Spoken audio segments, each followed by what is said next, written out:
Subscribe my channel Technical Muradabad and turn on notification bell for the latest update। Hi friends, मेरा नाम है मनदीप चौधरी और आप देख रहे हैं टेक्निकल मुरादाबाद। देखिए दोस्तों, आज मैं आपको एक ऐसी जानकारी लेके आया हूँ फिर दोबारा से, जिसकी मदद से आप अपने जो मोबाइल है उसकी चार्जिंग को आप बढ़ा सकते हो। डाटा केबल तो हमारे पास सबके ही पास ही होती है और हमारे जो चार्जर आ रहे हैं आजकल इस तरीके के आ रहे हैं कि उसमें डाटा केबल ही होती है और चार्जर अलग होता है। तो देखिए, अगर आपके पास कोई डाटा केबल है, कंपनी की तरफ से आपको डाटा केबल मिली है, तो हम उसकी सहायता से अपनी चार्जिंग को तेज़ी से कर सकते हैं। वो कैसे कर सकते हैं?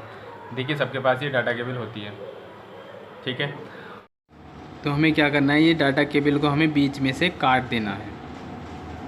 तो चलिए, काटने के बाद का प्रोसेस मैं आपको बता देता हूँ दोस्तों कि हमें करना क्या है।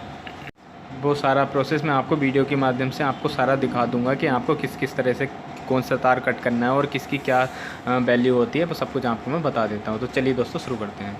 तो फ्रेंड्स, जब हम अपना जो डाटा केबल को काटेंगे तो उसमें हमें ऐसा दिखाई देगा। उसमें आपको 4 तार मिलेंगे। वाइट और ग्रीन ये जो होता है, ये डाटा ट्रांसफ़र करने के लिए होता है। इसके हम डाटा लेते हैं और देते हैं। तो हम इन दोनों तारों को काट देंगे, कट करके एक तरफ को डाल देंगे। अब हमें बचेंगे ओनली 2 तार, एक रेड और एक ब्लैक, ठीक है।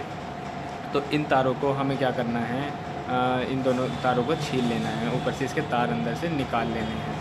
अब क्या करना है, दूसरी तरफ से जो दूसरी जो हमने कट किया है उसे भी हमें इस तरह से करना है। जो ये 2 तार हैं, ये ग्रीन और वाइट, इन दोनों तारों को भी हमें काट देना है, क्योंकि ये डाटा ट्रांसफ़र करने के लिए होते हैं और हमें डाटा ट्रांसफ़र नहीं करना है इसलिए हम इन दोनों को काट देते हैं। जैसे हमने दूसरी उसके आधे के काटे हैं, तो इसी तरह से इसे भी काट देते हैं। काटने के बाद क्या होगा, हमें जो डाटा केबल मिलेगी उसमें भी 2 तार मिलेंगे, दूसरी साइड में भी, और इसमें भी हमें 2 ही तार मिलेंगे।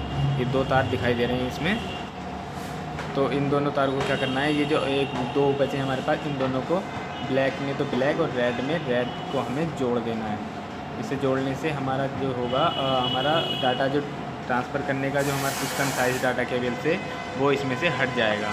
क्योंकि जब हम इसे डाटा ट्रांसफ़र करते हैं, जब डाटा केबल को लगाते हैं और चार्जिंग करते हैं, तो इसमें जो हमारा इसमें जो वो मिलती है, आपको चार्ज मिलता है, वो इसमें से हट जाता है। क्योंकि इसमें डाटा ट्रांसफ़र वाली केबल में भी आपका जो तार है उसमें भी जाता है करंट, तो इसमें फुल चार्ज वो नहीं मिल पाता है, फुल करंट। तो हम इन दोनों को जोड़ देंगे। जोड़ने के बाद क्या होगा, इसे हम टेप से बांध देंगे। टेप से बांधने के बाद आपका जो डाटा केबल है, जो यूएसबी चार्जिंग केबल है, वो आपकी तैयार।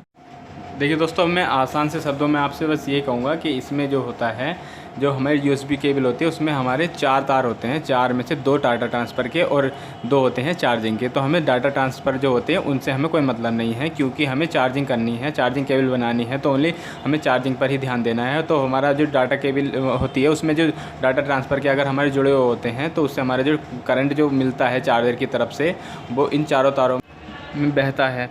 तो जब हम इन 2 तारों को कट कर देते हैं, तो हमारा जो चार्ज है वो उसमें जो मिलता है चार्जिंग के लिए हमें, वो हमारा ज़्यादा तेज़ी से मिलेगा और ये हमारा बटेगा नहीं। जो चार्ज मिलता है, तो वो हमारा इसलिए चार्जिंग जो है हमारी फास्ट से होने लगती है।